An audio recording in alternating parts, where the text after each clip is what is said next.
Saudações, nós ainda estamos meio derrubados, mas a gente vai para casa antes do sol apertar, né, porque tá osso. Mas eu quero falar aqui sobre a civilização russa. Nós vamos, para ilustrar a civilização russa, ler alguns trechos de Dostoiévski, certo? Mas já até escolhi, inclusive. Mas antes eu quero falar sobre os primórdios da civilização russa. Os russos são descendentes diretos dos indo-europeus, certo? Muito direto dos indo-europeus. Inclusive linguisticamente, só as línguas bálticas são mais próximas do proto-indo-europeu do que o russo. E culturalmente, quando os proto-indo-europeus construíram a cultura urbana, mais ou menos uns 3.700, 4.000 anos atrás, na região de Sintática Petróvska, uma cultura urbana única no mundo, sabe? Eles já foram povos sedentários, praticavam agricultura, domesticavam cavalo e tal, e tinha uma cultura sedentária quando aquela região era um pouco mais quente. A cultura Sintática Petróvska, que era uma cultura urbana, que praticava cerâmica, metalurgia, a agricultura pecuária, foi destruída por causa de mudança climática, veja só, causada pela explosão de um vulcão, o Tera, onde hoje é a ilha de Santorini, na Grécia. Na verdade, não só essa primeira civilização indo-europeia de Sintática Petróvska foi destruída. A civilização eteocretense, a civilização minoica, os hititas, os hurritas, a Suméria, os elamitas, certo? Várias civilizações. Os elamitas não tiveram uma pequena sobrevida, mas várias civilizações foram destruídas nessa época por causa dessa pequena mudança climática na região da Ásia Ocidental e Mediterrâneo Oriental, causada por essa explosão vulcânica. Você fala, mas a mudança climática durou 3 anos. Fica 3 anos sem comer. Você vai entender que não precisa de muita coisa para destruir uma civilização. Então, Sintática Petróvska, que foi o núcleo civilizacional proto-indo-europeu, ancestral direto da civilização russa, foi extinto nessa época. Isso forçou eles a deixarem um padrão de vida sedentário e adotar um padrão de vida nômade. Foi por essa ocasião que os indo-europeus se expandiram para o oeste, na direção da Europa, e até para o sul, na direção da Anatólia. Então foi um evento importante.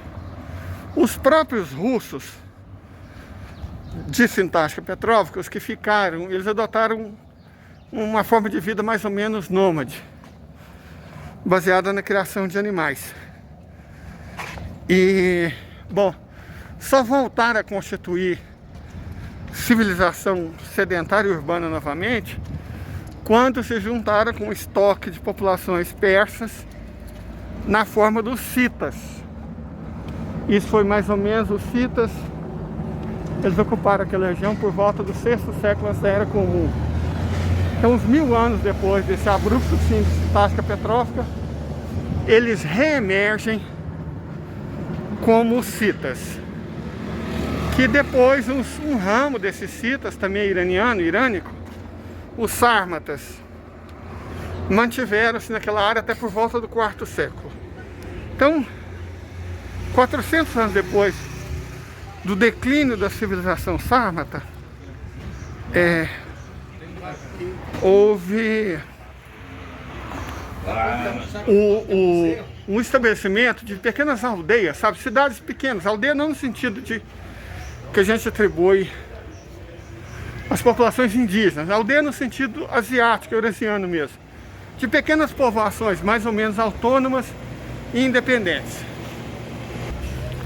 Nesse sentido, os russos estabeleceram pequenas habitações mais ou menos coletivas em rios da margem do Volga, certo? Da bacia do Volga. Não só da bacia do Volga, na verdade, da bacia do alto curso do Dvina, Oder, do Vístula, certo? E basicamente toda aquela região entre o Báltico e o Mar Cáspio. E claro, ao sul, o Mar Negro. Esses pequenos povoamentos russos originais foram unificados pela primeira vez por um varango. O que eram os varangos? Era uma espécie de vikings suecos. Os vikings originais, eles atuavam principalmente nos mares do oeste. Certo? Como assim mares do oeste? O Mar do Norte, o Oceano Atlântico, o Mar Mediterrâneo. Certo? Os rios que desaguavam nesses mares. A leste da Península Jutlândia, ou seja, no Báltico, estamos falando de vikings de origem sueca, não dano-dinamarquesa. Esses vikings de origem sueca eram os varangos. E eles fundaram pequenos povoamentos fortes, que serviam de local de troca econômica, chamado Rus. A primeira dessas Rus foi fundada por Rurik, o fundador da primeira dinastia que governou os russos. Isso em meados do século IX. Então, a Rússia não foi fundada a partir de Kiev. Kiev nem foi fundada por russos. Kiev foi fundada, o que tudo indica, pelos khazares. Certo? Que era um povo asiático que adotou a religião judaica. Kiev, então, repito, foi fundada pelos khazares. Velik Novgorod, que foi a primeira povoação russa centralizada, governada por esse Rurik. Rurik e seus descendentes acabaram conquistando Kiev. Perfeito, eles conquistaram Kiev no início do 10º século. Gente, mas está difícil achar o que a gente procura hoje em dia. Mas voltando ao que nós estávamos comentando. A Rus de Moscou conquista a cidade de Kiev, fundada pelos khazares, e expande seu império para toda a região entre o Báltico e o Mar Negro. Perfeito? A leste da comunidade polaco-lituana. Isso feito, a Rus de Kiev se torna o principal centro, né, do mundo russo, até cair em mão dos mongóis.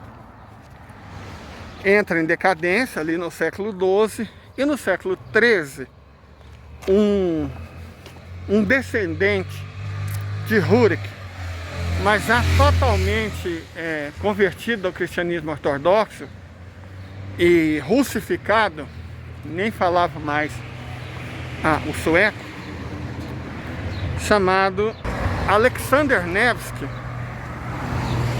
Ele reúne novamente todos os russos, né? E entre prestar vassalagem aos povos europeus liderados pelos cavaleiros teutônicos e prestar vassalagem aos tártaros, ele escolhe os tártaros. Por um motivo simples, os tártaros só queriam tributo. E a Ordem dos Cavaleiros Teutônicos queria que todos se convertessem ao catolicismo. Ele escolheu os tártaros e se aliou aos tártaros, certo? E depois se torna vassalo da Horda Dourada, que substituíram os tártaros. O fato é que Alexander Nevsky, São Alexander Nevsky, na verdade, né, é considerado o verdadeiro fundador da Rússia, pelos próprios russos. Porque Rurik só fundou a primeira Rússia. Quem funda a Rússia, Moscou, foi Alexander Nevsky. Certo? A partir de aí, Moscou ganha independência e acaba ganhando proeminência. Até que, no fim do século XV, se torna governante da Rússia, Moscou, Ivan IV, cognominado Terrível. Ele pega o território da Rússia, que era mais ou menos do tamanho do estado de Sergipe, e transforma num país mais ou menos do tamanho da Argentina. Não só se liberta dos tártaros, como domina os tártaros. Chega aos Urais e ultrapassa os Urais. Tá fazendo propaganda não, mas olha só que preços ótimos. Recomendo, fica aqui na Santa Terezinha.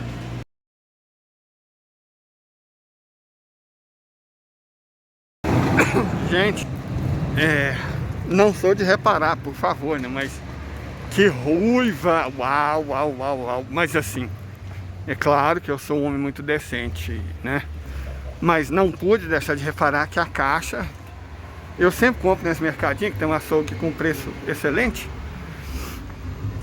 Mas eu não tinha reparado nessa nova caixa, né? E claro, como um homem decente, a primeira coisa que você olha na mulher é o dedo, né? Pra ver se não tem aliança.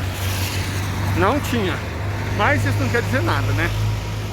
Porque a era das ruivas que dão moral para feio passou. Ainda mais calvo. Todavia, é uma observação, né? Moça bonita, moça simpática, moça formosa. Mas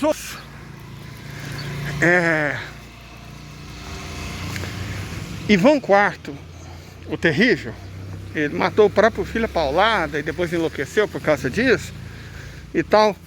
Ele foi o último Ruríquida. A filha dele, coisa parecida, casa com um boiardo, com um descendente de boiardo, que dá origem a uma nova dinastia dos Romanov. Então, Ivan IV marca a transição de uma Rússia meio império asiático para uma Rússia Estado Nacional, e ao mesmo tempo foi o último Ruríquida, né? Então, depois dele, quando a Rússia já existia como Estado Nacional, surge o primeiro Romanov. A dinastia dos Romanov, que governa a Rússia. A dinastia que terminou governando a Rússia não foi bem os Romanov. Foi os Romanov, alguma coisa trop, né? Mistura de Romanov com a nobiliarquia dinamarquesa. O que em última instância faz sentido, porque, né? As origens são vikings. Mas o fato, gente, é que nesse período, desde o surgimento da Rus, que é de Velik Novgorod, até o último czar desses Romanov, sei lá o que, trop, de origem dinamarquesa, a bem da verdade, a Rússia por poucas vezes foi governada por russos mesmo. Certo? Por muito poucas vezes a Rússia foi de fato governada por russos. Quase sempre descendente de alemães, de suecos, de dinamarqueses. Então, o período imperial da Rússia foi, de certa forma, um período em que a Rússia foi governada por estrangeiros. Goste-se ou não, né? Não é uma coisa do qual os russos se orgulham, mas o fato é que nesse período ela foi governada por estrangeiros, mais ou menos do ano 850 até o ano 1917. Então, por mais de 1000 anos, na prática, a Rússia foi governada por estrangeiros ou descendentes de estrangeiros. E, ironicamente, apesar de Lenin ser russo, Stalin era georgiano. Falava russo com sotaque. Então a Rússia... Brezhnev era ucraniano. A Rússia tem uma tradição de ser governada por estrangeiros, certo? A gente... Nossa, eu vi um barulho de um caminhão, achei que era o trem, socorro. Mas não. Voltando aqui, então a Rússia tem uma espécie de tradição de ser governada por estrangeiro. E isso é interessante porque o povo russo em si, ele é ao mesmo tempo muito nacionalista, e talvez por essa tradição de ser governado por estrangeiro, a maior parte da sua história, ou por agentes estrangeiros, né? Por exemplo, vários czares, ou vários governantes anteriores aos czares, né? Anterior a 1453, porque a filha do último imperador romano do Oriente se casa com alguém dos Romanov. E é por isso que, na verdade, Ivan IV terrível, né? Por isso que eles adotaram o epíteto de czar, porque são descendentes de Roma, num certo sentido. Já que, como eu disse, a filha do último rei de Constantinopla, que era sucessora do Império Romano, se casou com o último Ruríkida. Daí eles adotaram o epíteto de czar. Certo? De toda forma, gente, o ponto aqui é que talvez por essa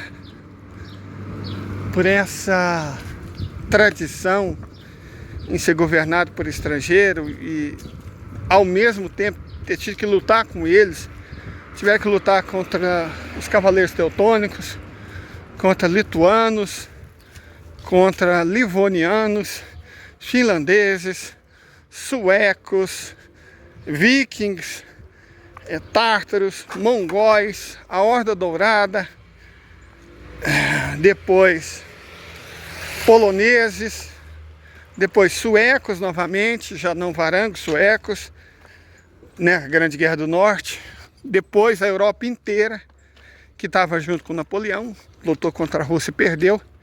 Depois teve aquele alemão lá, né, o Adolf, que ainda estava aliado com eslovaco, romeno, a fina flor do fácil.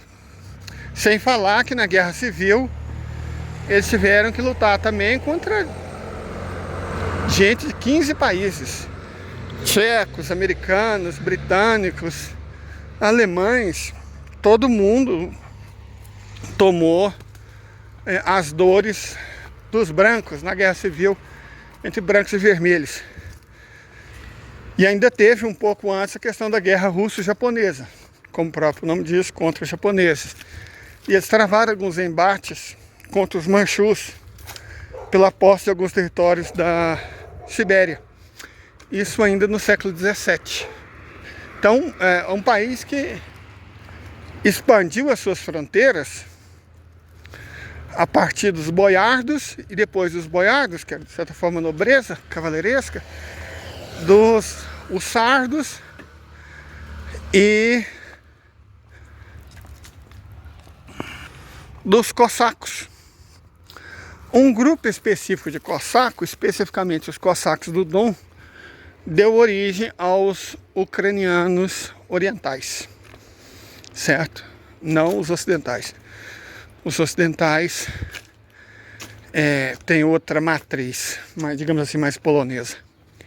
De toda forma, essa é a história da Rússia. E a identidade russa, por conta desse tanto de povo que dominou, que foi dominado, ela é múltipla e vária, certo? Não é um conceito necessariamente muito étnico, não. Tipo, um Daguestânia é russo, um tchetcheno é russo, um Nenets é russo, um Yakuto é russo, todo mundo é russo dentro da Rússia. Até existem palavras diferentes para designar o russo étnico e o russo nacional. Mas o conceito de russo é muito amplo, inclusive nas próprias religiões oficiais do país. Quais são as religiões, digamos, oficiais? A Rússia não trabalha com o conceito de religião livre, não. No que ela faz bem, na verdade. As religiões oficiais são o cristianismo ortodoxo, o islamismo, o budismo, o judaísmo e o luteranismo. Fora disso, qualquer religião precisa de autorização para operar na Rússia. E claro, as religiões indígenas, né, xamânicas. Fora disso, se você é de outra religião, você tem que ter autorização. A igreja de outras religiões precisa ter autorização e nem sempre consegue. Por exemplo, o catolicismo romano não é permitido na Rússia. Eu sou católico romano e não culpo os russos. O histórico da igreja católica romana com os povos eslavos orientais não é bom. Então eu não julgo os russos. Você tem igrejas comunhadas com Roma, mas não a católica romana. as igrejas de rito oriental. Algumas são permitidas. E sempre para fazer um novo templo você precisa de autorização estatal, nesse caso. Certo? Você precisa de autorização estatal para fazer uma igreja ortodoxa, para fazer um templo luterano, para fazer uma mesquita, para fazer...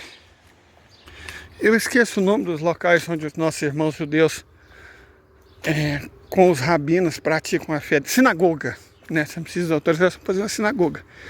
Mas, por exemplo, evangélicos são proibidos na Rússia, porque eles sabem o que eles são capazes de fazer, né? Peru está descobrindo, a Bolívia descobriu, o Brasil também, o que os evangélicos significam para quem eles trabalham. Então lá é proibido na Rússia.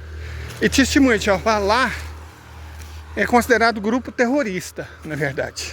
Não é que não é permitido, não. Lá eles são considerados grupos terroristas. Então, não é que você não pode abrir um templo do Testemunho de Jeová, não. É que se você for você vai ser processado por terrorismo.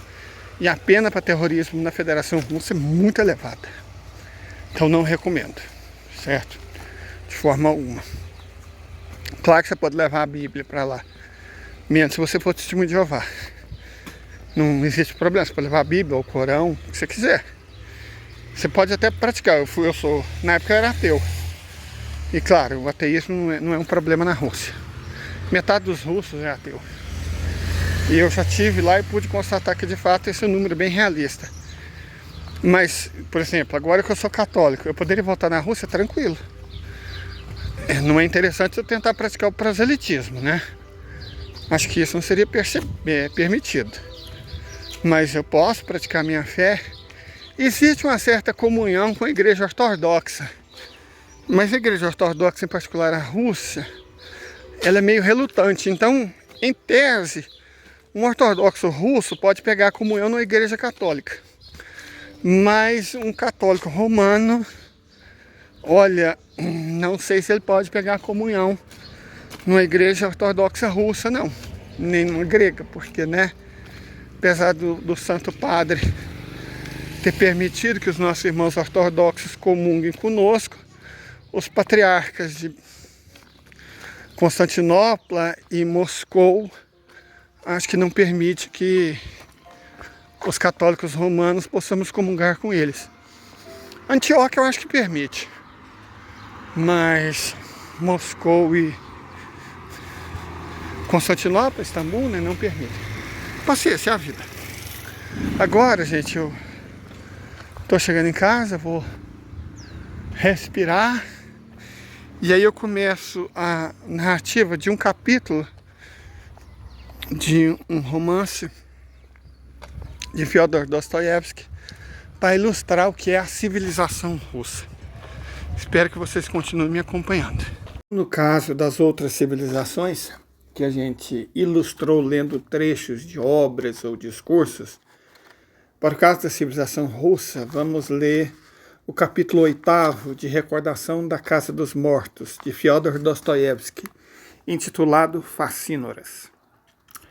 É difícil falar sobre os facínoras. Aliás, tanto aqui no presídio como fora não existem muitos. O aspecto deles é medonho e a lenda de horrores cometidos que os acompanha já por si basta para a gente se afastar deles. Um sentimento incerto me obrigava no começo a fugir. Com o tempo mudou muito o meu julgamento, mesmo em se tratando de terríveis criminosos. Muitos que não mataram são muitíssimos piores do que outros que cometeram 6 assassinatos. Crimes há sobre os quais é dificílimo ter uma noção mesmo superficial. Tão surpreendentemente é o fato de se terem dado. Entre nosso povo, nas camadas mais baixas, crimes existem que são de todo incríveis quanto às causas determinadas. Há, por exemplo, e é muito frequente esse tipo de criminoso. Certo homem vive em paz com todos, suportando a sua sorte com paciência. Trata-se, digamos, de um mujique, de um servo, de um operário ou de um soldado. De repente acontece algo inesperado. Rompe-se alguma coisa dentro dele e crava uma faca, inesperadamente, no seu inimigo ou no seu opressor. Começa, então, algo ainda mais excepcional. O homem sai de vez das suas estribeiras, desnorteando-se. O primeiro que ele abateu era um inimigo, um opressor. Seu ato foi criminoso, mas explicável. Houve um motivo, mas daí por diante começa ele a atacar já não mais o inimigo, matando, porém, o primeiro que lhe ocorrer à mente, e mata deliberadamente por implicar com uma palavra, com um olhar, como para complementar o número exato ou só para ilustrar a sua passagem. Saia da frente, que lá vou eu. Como ação intempestiva de bebedeira ou delírio. Uma vez havendo ultrapassado uma barreira até então sagrada, nada mais o deterá. É como se um ímpeto o jogasse contra a lei e a ordem, tomado de avidez por uma liberdade total, tão transbordante que causa pavor a ponto de até mesmo contra si próprio ser nocivo. Pois sabe ao certo que um castigo implacável chegará. Seu estado mental será como de um homem que, ao debruçar do alto de uma torre para o vácuo que vê, tem a súbita tentação de se atirar de cabeça só para se despedaçar. Basta se atirar e tudo acabará. E isso acomete gente pacífica e que até então viveu quase inerte. Quanto mais fraca e resignada foi, mais forte e indomável passa a ser, apresentar e infundir terror. Goza tal medo produzido nos outros com requinte, acaba por se fascinar pelo pavor que provoca. Envolve uma disposição que vai ao desprezo, como se corresse para o castigo imediato, como sedento de que o livrem daquele desafogo, daquele peso, daquele endemoniamento que já não suporta. E o interessante é que essa febricitação dura com tamanha exacerbação até o local do castigo. E aí, de súbito, tudo cede, tudo cai. É como se tivesse passado aquela aura temporal, já agora existindo algo a que tivesse que se submeter. Já então ficará inesperadamente quieto, pesará quaisquer arroubos, mudará, parecendo um trapo qualquer. Tornar-se-á até um chorão, pedirá perdão, indo, no fim de tudo, para o presídio. Lá se comportando de tal forma que quem observar aquele bagaço humano, aquele compassivo pobre coitado, acabará exclamando com pasmo: então foi esse o sujeito aí que matou 5 ou 6 pessoas? Será possível? Isso não quer dizer que todos eles se portem assim. Muitos mantêm a sua arrogância, como alardear: muito cuidado, pois não sou maricas que pensam. Já matei 6, já mandei 6 para a cova. Mas mesmo esses acabam por abater a crista, apenas de raro em raro, se comprazendo de rememorar suas façanhas, o tempo que foi um facínora temido, levando de roldão quanto topasse pela frente. Em tal caso, gosta de estarrecer o novato acanhado, desandando na ralha as suas peripécias. Não faz, porém, em tom de ostentação cínica, mas sim para, através de certa displicência na narrativa, feita em tom eventual, poder arrematar assim: vês tu que camarada eu fui outrora? Consegue com lábia que tal conversa seja ao mesmo tempo uma espécie de confissão arrependida e de ostentação displicente de ambos esses aspectos, dando às narrativas ora um ar de lástima, ora de presunção, com habilidade interligadas. Como terá chegado a tal habilidade? Num dos primeiros serões infindáveis, estando eu derreado sobre o meu catre, invadido por uma angústia difusa, ouvi uma vez uma dessas conversas. Desconhecendo o ambiente e a realidade, ao ouvir essas coisas, tomei o narrador como um facínora formidando. Medonho, um caráter incrível, um tipo feito não de carne, mas de ferro, que deixava longe a impressão causada em mim por Pietrov. O tema da narrativa era isso, em resumo. De que forma ele, o criminoso, no caso Lutka Kuzmich, para dar vazão a um prazer, liquidara com um major. Lutka Kuzmich era aquele detento baixote magricela, de nariz arrebitado, ou ucraniano a que já me referi páginas atrás. Conquanto russo, nascera no sul como servo, segundo creio. Tinha, de fato, algo notório em sua aparência, arrogância e desembaraço.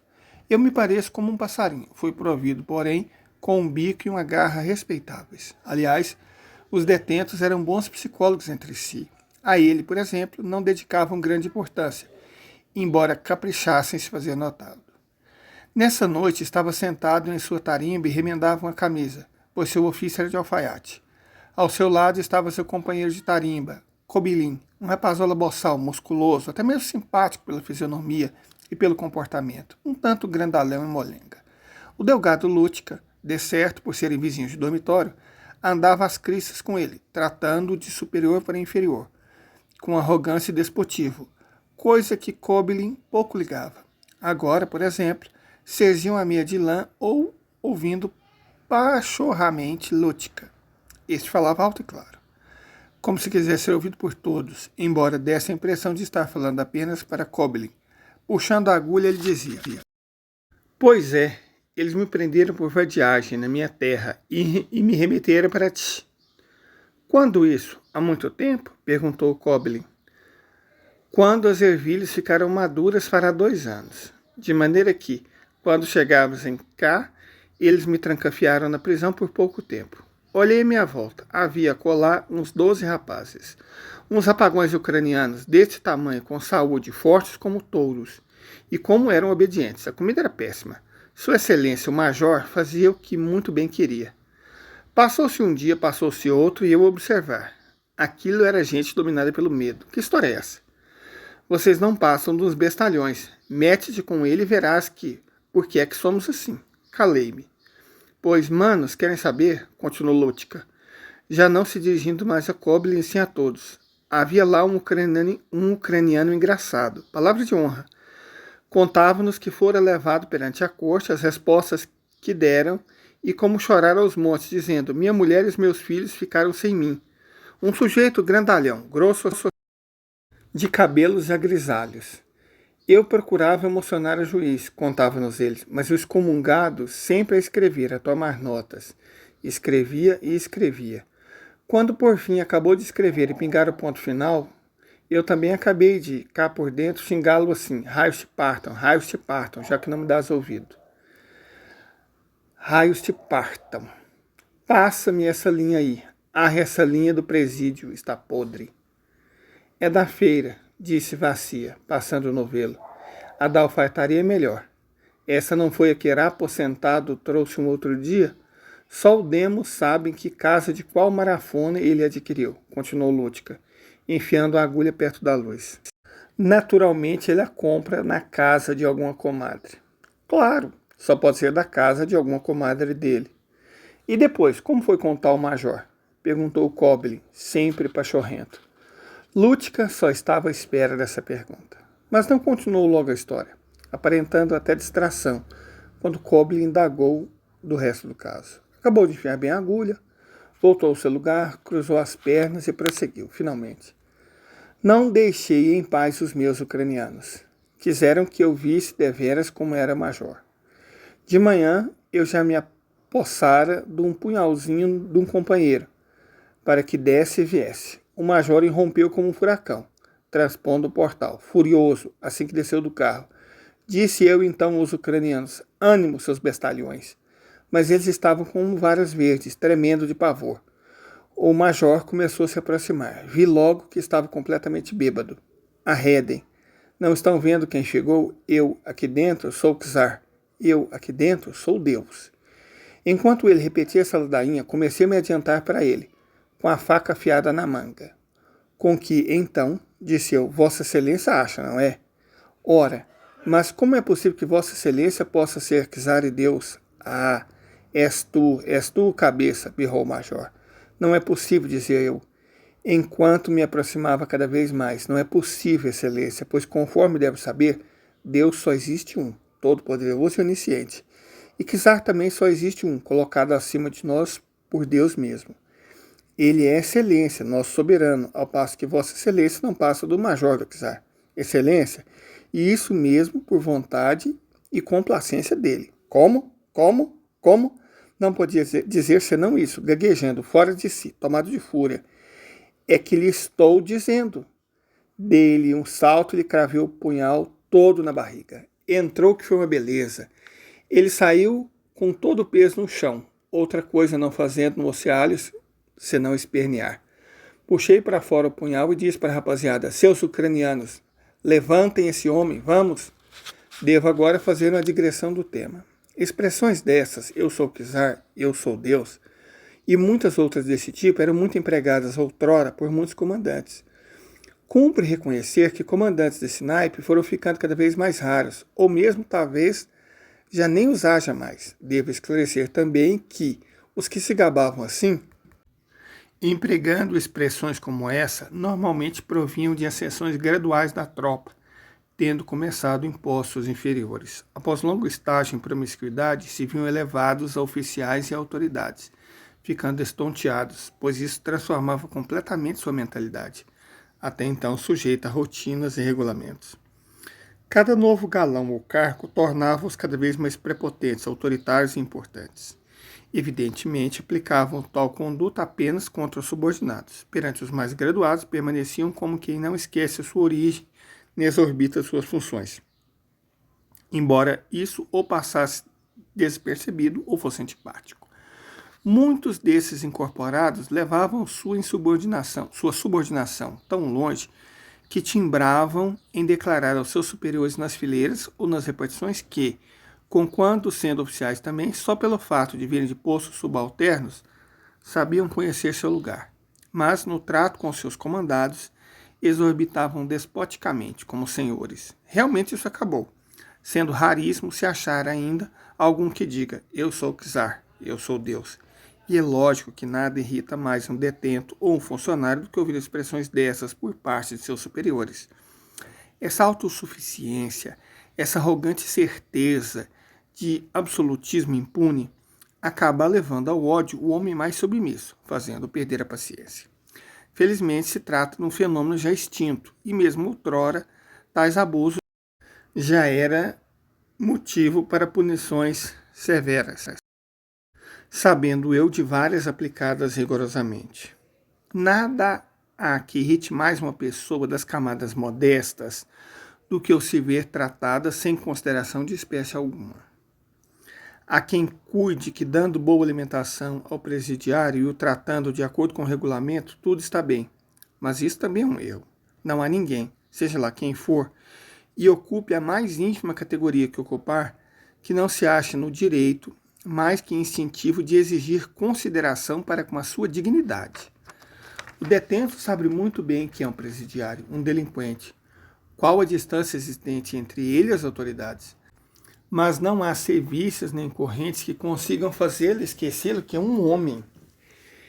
E já que é deveras um homem, deve ser tratado assim. Deus meu, um tratamento humano pode até devolver a condição humana, mesmo aqueles que se esquivaram a centelha divina.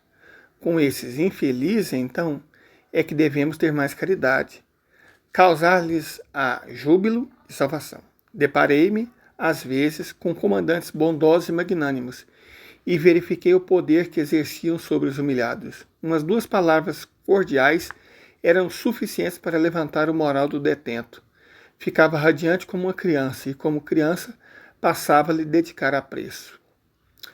E há ainda uma outra particularidade. Os detentos não gostam de familiaridade nem de confianças por parte dos superiores. Querem respeitar seus chefes, e tais condescendências exageradas produzem o contrário.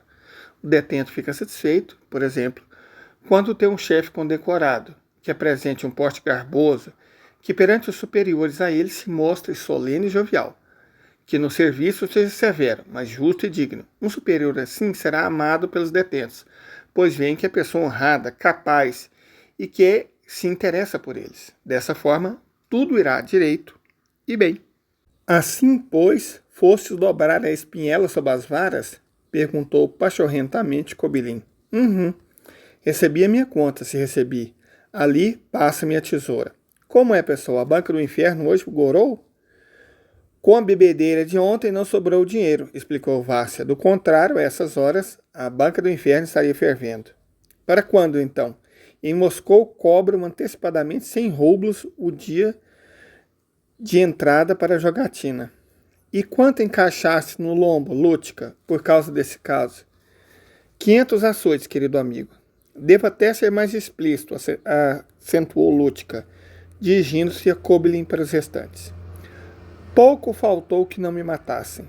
Depois que me sentenciaram a 500 vergastadas, levaram-me um andor para um patíbulo.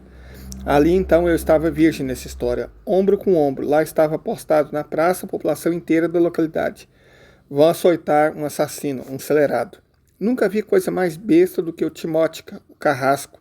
Desceu-me as vestes até a cintura, atou-me e exclamou: Atenção, que vou te esfolar. Esperei. Como seria? Quando o primeiro golpe desceu, quis goelar. Mas quem é que disse que eu tinha voz? Ficou engasgada aqui na garganta.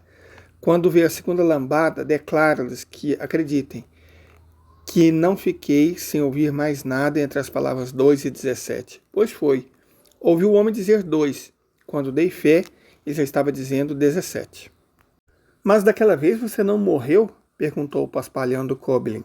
Lútica demorou sobre ele um olhar de infinito desprezo. Gargalhadas irromperam. Bufão!